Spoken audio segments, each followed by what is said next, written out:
Derek Ramsey, namimiss ba si Angelica Panganiban?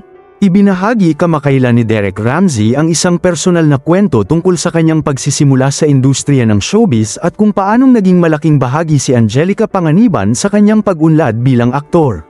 Nagtagal ang kanilang relasyon ng 6 na taon mula 2006 hanggang 2012. Bagamat naghiwalay rin sa huli, parehong may respeto pa rin sila sa isa't isa, lalo na pagdating sa mga alaala ng kanilang pinagsamahan.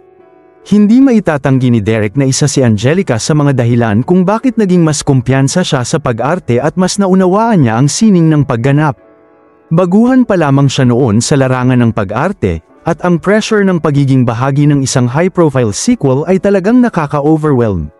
Ngunit sa kabila ng kaba, may isang taong tumulong sa kanya sa likod ng kamera, ang kanyang nobyang si Angelica Panganiban. Noong mapasama siya sa Maging Sino Ka Man ang Pagbabalik, isang bigating teleserye na kinabilangan ng ilang sa pinakamalalaking bituin sa industriya tulad nina John Lloyd Cruz, Bea Alonzo, Ann Curtis, Sam Milby, at Tony Gonzaga, aminado si Derek na kinabahan siya ng husto. "These guys have big names already and I just felt so much pressure working with all of them, and being in a project that already had so much success," pahayag nito. Ngayon pareho na silang may sarili ng pamilya. Ikinasal si Derek Ramsey kay Ellen Adarna at nitong masaya nilang sinalubong ang panganay nilang anak na si Liana.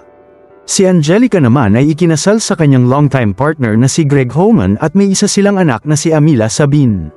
May ilang netizens ang agad nakapansin sa pagiging open ni Derek sa pagbanggit kay Angelica at nagsabing baka namimiss pa raw niya ito. Ngunit agad niya itong nilinaw. Walang halong ibang intensyon. "She was part of my life, and I'm grateful. Pero masaya na kami sa kung nasaan kami ngayon. Maraming salamat sa panunood."